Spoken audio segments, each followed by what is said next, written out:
Merhamet, içkirik keling. Rahmat, Allah sizga barakat ato qilsin. Xush kelibsiz. Qani o'tiring. Nima sababdan yo'l bo'yida yetib qoldingiz? Ko'rib turganingizdek, men musofir. Shu yo'l bo'yidagi masjidda saharga chiqilib, bomdod namozidan keyin yo'lga ravon bo'lishni niyat qilgan edim. Ammo masjid qarovuli buningga ruxsat qilmadi.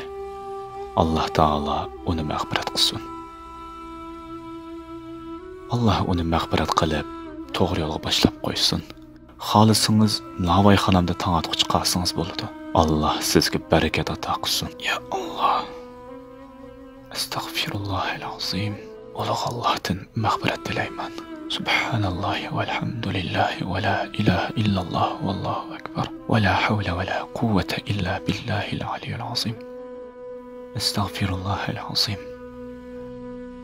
Ulug' Allohdan mag'firat tilayman.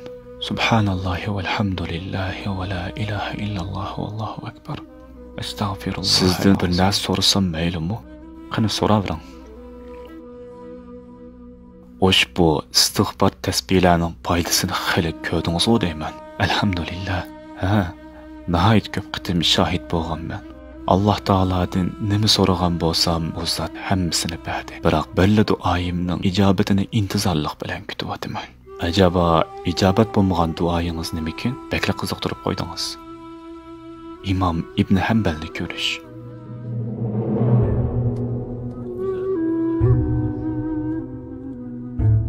Subhanallah. Subhanallah. Allah qasamki, demak shu sababdan masjiddan chiqarilib qarshingizga elib kelingan ekanman. Ko'nglingiz taskin topqay birodar. Hamda ijobat bo'lmagan duolaringiz qolmadi. Qandaqsiga?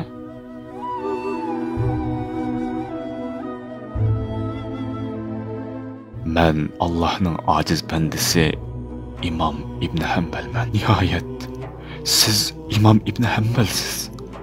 Elhamdülillah. Elhamdülillah. Elhamdülillah ya Rab. Sana hamd olsun.